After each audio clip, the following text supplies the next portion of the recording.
That day, I got swung out again, and I was working at Station 14, which is down by Escarate Lake.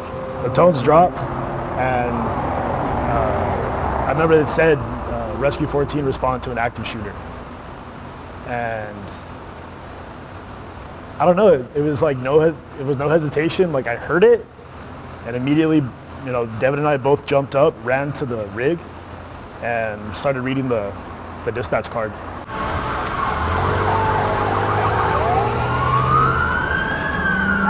It's gonna be bad. I remember that because the comments were coming in so fast that I couldn't read the card almost accurately because of how fast all the comments were being added to the card. I was running through trauma protocols.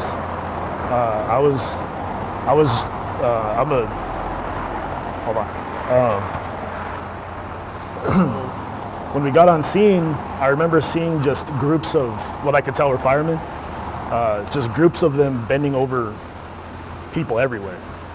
So I immediately, and from the card it said, we had 30 plus gunshot wounds. I was trying not to get wrapped up in like feelings.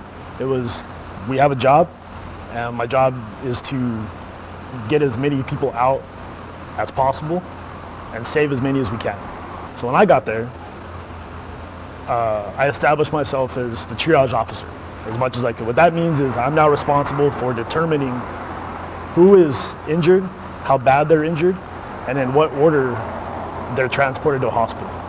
I know that the first 5 guys that showed up, or the first 5 rescues that showed up, it might have been even 6, those guys got swamped with patients. There was no way they could effectively do that. They made the best decision that they absolutely could to save as many lives as possible. And the first patient that I came to was Jordan. She was already being attended to by 2 other firemen. She was looking around. I know she was looking for her baby.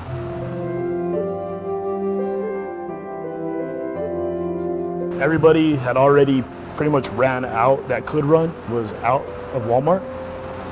And everybody was in a large crowd in front of Sam's.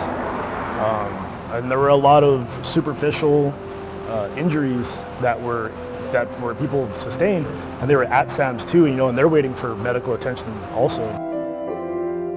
We found a female down in the managing office, and her phone though was face up, and it's baby is calling, like just over and over, and it's like, dude, that's, there are no words for that. There was a point in time where I was standing next to an ambulance, and I was looking out over the parking lot, and yeah, I just kind of stopped for just a second, and I just couldn't believe that I was a part of it, that it had happened here, that it happened to us. El Paso is such a special place. It really is. And it felt like the city got sucker punched. It was just regular people just shopping and, died in checkout lanes and in a bank.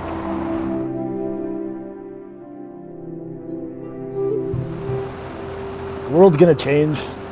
Stuff's gonna happen, especially now, right? A year later, look how divided everybody is again. Don't forget how we were able to come together that day and be super strong, and El Paso strong, and how it didn't matter what side of the fence or anything. And none of that mattered that day. It was just everybody was just there to help people that were hurt. Right. Just don't forget how you felt that day.